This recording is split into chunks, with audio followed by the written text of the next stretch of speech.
Hi అందరికీ నమస్తే. నేను మీ డాక్టర్ అంజయ్. ఇవాళ పక్షవాతం గురించి మాట్లాడుకుందాం.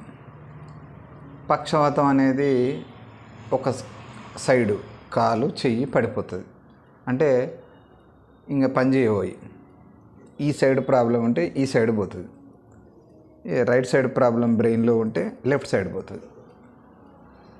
మరి ఎందుకు వస్తుంది సార్ ఇది పక్షవాతం అనేది?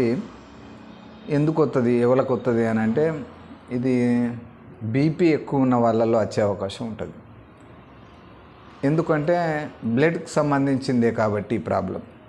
అక్యూట్ ఇన్ఫ్రాక్ట్ అంటాం మనం ఇంగ్లీష్లో. దీన్ని చెప్పాలంటే అక్యూట్ ఇన్ఫ్రాక్ట్ అని చెప్పొచ్చు. రక్తనాళాలలో రక్తం గడ్డగట్టడం వల్లనో, లేకపోతే రక్తనాళాలు చిట్లిపోయి బ్రెయిన్లో రక్తస్రావం జరగడం వల్లనో పక్షవాతం వచ్చే అవకాశం ఉంటుంది. పక్షవాతం అంటే రక్తం సరఫరా అవ్వకుండా బ్రెయిన్లో కొంత భాగము, కొన్ని టిష్యూస్ చనిపోతాయి. దాన్నే మనము పక్షవాతం అని పేరు పెట్టి చెప్తూ ఉంటాం. ఎందుకంటే మనం ఫిజికల్గా కనబడ్డదాన్ని చెప్తాం, దానికి ఇంటర్నల్గా ఈ రీజన్ ఉంటుంది, బ్రెయిన్లో ప్రాబ్లం ఉంటుంది. సరే, ఇప్పుడు బీపీ ఉన్న వాళ్ళల్లో ఎక్కువ మందికి ఇది వచ్చే అవకాశం ఉంది. మరి ఏంటి దీంట్లో రకాలు ఏమున్నాయంటే ఉంటాయి, రెండు రకాలుగా. ఫ్లాక్సిడ్ ఉంటుంది, స్పాస్టిక్ ఉంటుంది. అంటే చెయ్యి ఇట్లా ఎటైతే అటే పడిపోదాన్ని ఫ్లాక్సిడ్ అంటాము. ఇట్లా గట్టిగా బిగుసుకుపోయి ఇట్లా బిగుసుకుపోయి ఉండేదాన్ని స్పాస్టిక్ అంటాము. ఈ రెండు రకాలుగా పక్షవాతం వచ్చే అవకాశం ఉంటుంది. కొంతమందిలో సెరిబ్రల్ హిమరేజ్ జరిగి వాళ్ళకు ఓపెన్ క్రేనియాటమీ కూడా చేయాల్సి వస్తుంది. ఇంకా చేయకపోతే వాళ్ళు చనిపోయే ప్రమాదం ఉంటుంది, అన్కాన్షియస్ అయ్యే ప్రమాదం ఉంటుంది. విపరీతంగా రక్తస్రావం బ్రెయిన్లో జరిగితే ఇంకా తప్పనిసరి పరిస్థితులలో న్యూరో సర్జను ఇక్కడున్న తల చిప్పను తీసి కడుపులో పెట్టి మళ్ళీ సర్జరీ చేసి మళ్ళీ ఇక్కడ ఉన్నదాన్ని తీసి ఇక్కడ పెట్టి క్లోజ్ చేస్తారు. దేనికైనా ఒక ప్రొసీడ్యూర్ ఉంది, బేస్డ్ ఆన్ ఇంజురీ. ఆ ఇంజురీని బట్టి దీనికి ఏం చేయాలి, ఇది ఏం ఇంజురీ అని తెలుసుకున్న జ్ఞానాన్ని బట్టి ఆ ప్రొసీడ్యూర్ ప్రకారం చేస్తారు. సో పక్షవాతం అనేది ఇంతే.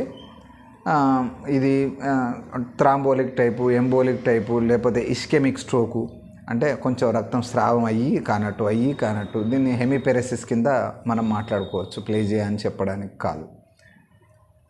ఇది ఇంతే. ఇంకా దీనికి సంబంధించి ఎలా ఉంటుంది ట్రీట్మెంటు, పేషెంట్ పూర్తిగా రికవర్ అయ్యే అవకాశం ఉంటుందా అని అంటే, హెమిపెరెసిస్ కేసులలో ఉంటుంది, కానీ హెమిప్లీజియా కేసులలో ఉండకపోవచ్చు. దీనికి మళ్ళీ పోస్ట్ ఆపరేటివ్ ఫిజియోథెరపీ ఉంటుంది. అంటే ఇప్పుడు ఆపరేషన్ జరిగిన తర్వాత ఓపెన్ క్రేనియాటమీ జరిగింది, అప్పటి నుంచి వాళ్ళకి ఫిజియోథెరపీ స్టార్ట్ చేయాలి. హెమిప్లీజియా వచ్చింది, అప్పటి నుంచి ఫిజియోథెరపీ స్టార్ట్ చేయాలి. కొందరికి నెల రోజుల్లోనే రికవరీ రావచ్చు, నడవచ్చు. కొందరికి 6 నెలలు పట్టవచ్చు, కొందరికి 3 నెలల్లో పట్టవచ్చు. Based on injury. ఆ ఇంజురీ ఎంత అయింది, దానికి ఎంత టైం కావాలి, ఏమేం చేయాలి అనేది నిర్ణయించుకొని ఫిజియోథెరపిస్ట్ చేస్తూ ఉంటారు. సో హెమిప్లీజియా రాకుండా ఉండడానికి మనిషి తీసుకోవలసిన జాగ్రత్తలు ఏంటో చూద్దాం. బీపీని కంట్రోల్లో పెట్టుకోవాలి. రుచి కోసం తినడం మానేయాలి మనిషి. రుచి కోసం తిన్నంత కాలము ఇట్లాంటి పిచ్చి రోగాలన్నీ వచ్చి మనల్ని బాధ పెడుతూ ఉంటాయి.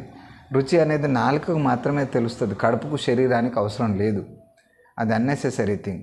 కానీ మనం టేస్ట్ ఉంటేనే బాగుంటుంది అని మనం ఫీల్ అవుతూ ఉంటాం.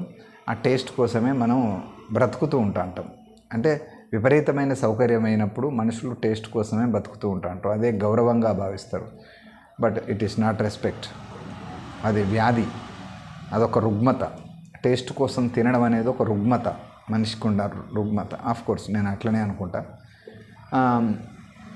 తర్వాతది ఏంటంటే, మనిషి స్ట్రెస్, ఎకనామికల్గా స్ట్రెస్ అవుతున్నాడా, మానసికంగా ఇంకా ఇంట్లో రిలేషన్షిప్తోని స్ట్రెస్ వస్తుందా, అది కాకుండా ఇంకేమన్నా కంపారిజన్తో స్ట్రెస్ వస్తుందా, అది కాకుండా ప్రొఫెషనల్గా ఏమన్నా స్ట్రెస్ వస్తుందా, ఆఫీస్లో కానీ ఇంకెక్కడన్నా కానీ, ఇట్లాంటివి కొంచెం ఆలోచించుకోవాలి. ఎందుకంటే అజ్ఞానం ఏదో తెలిసినప్పుడు జ్ఞానం ఆటోమేటిక్గా మనం దరికి చేరుతుంది. అంటే జ్ఞానం అనేది ఇట్సెల్ఫ్ ఉంది, మనం అజ్ఞానంలో బతుకుతున్నాం.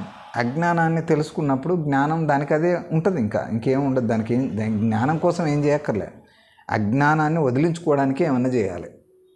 అజ్ఞానాన్ని వదిలించుకుంటే జ్ఞానమైనట్టే. ఇంకా జ్ఞానానికి ప్రత్యేకమైన విద్యలు ఏం లేవు.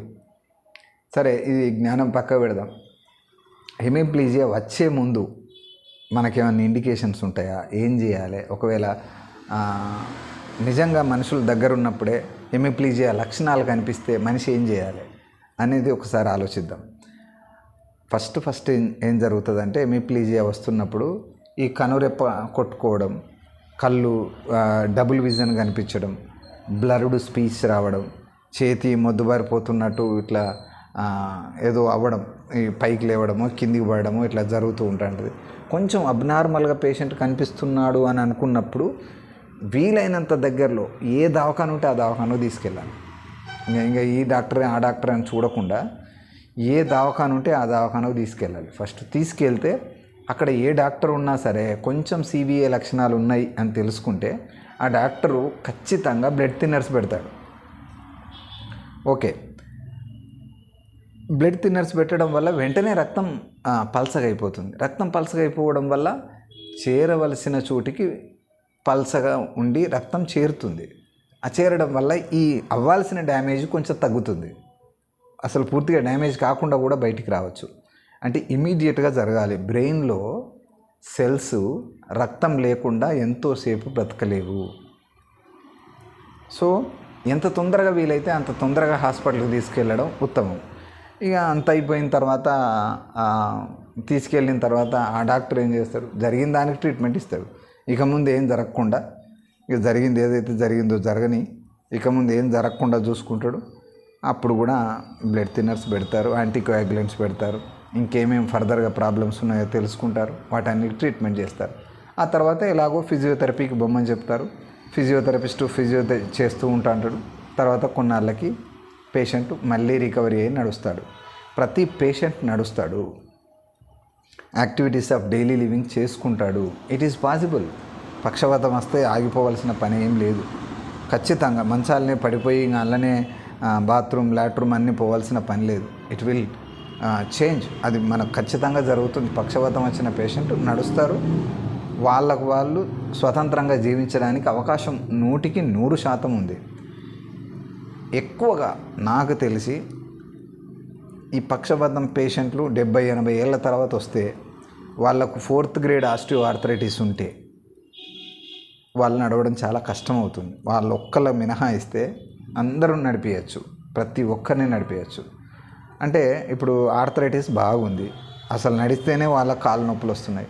ఓ కాలు ఓ చెయ్యి పడిపోయింది, ఇంకో కాలు ఇంకొక చెయ్యి మీద బ్యాలెన్స్ చేసి నడిపిద్దాము అని అంటే దీనికి విపరీతమైన మోకాలు నొప్పి వస్తుంది, నిలబడలేకపోతున్నాడు. ఎలా నడుస్తాడు? సాధ్యం కాదు. సో అదొక్క సిచ్యువేషన్ను మనం దాటగలిగితే మిగతా అన్నీ సెట్ అవుతాయి. సో రోగం రాకుండా ఉండడానికి తీసుకోవాల్సిన జాగ్రత్తలు తీసుకుంటే సరిపోతుంది. వచ్చిన తర్వాత ఏం జరగాలనో అది జరుగుతుంది. సో పక్షవాతం గురించి ఇంతే.